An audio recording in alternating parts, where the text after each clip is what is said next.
Today's lecture is going to be about the elephant vibration sense and how those studies inspired me to think about a medical device. Now, people talk about biomimetics, and biomimetics means a nature-inspired solution.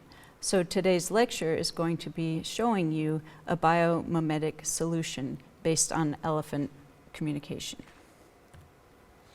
Elephants are long-lived social mammals that live within matriarchal societies where a dominant female leads the family.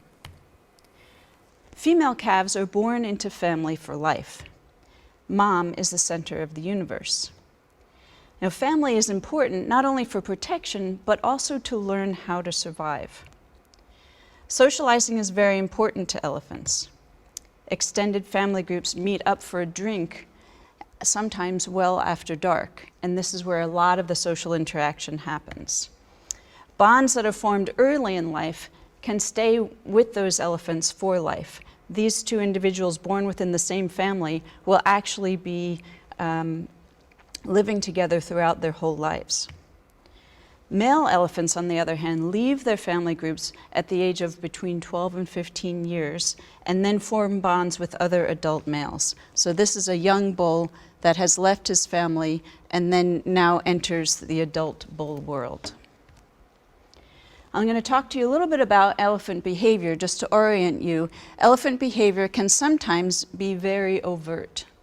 So here are two elephant bulls clashing in a combat situation. Sometimes elephant behavior can be very subtle. For example, here is a subordinate bull wanting to drink from the head of the spring where the dominant bull does not want him to drink at the head of the spring and has something to say about it, where he gives him a shove. Now, there are different ways of exerting dominance. In this next example, here is a dominant bull, Stoli, who is very gentle, and he does not want to let Jack have a drink at the head of the trough. So he is trying to put his trunk into the water, where then you can see Stoli presses his head and leans against him. Stoli persists in maintaining his position even though Jack tries to put his trunk into the water, and what happens in the end, Stoli uses him as a scratching post.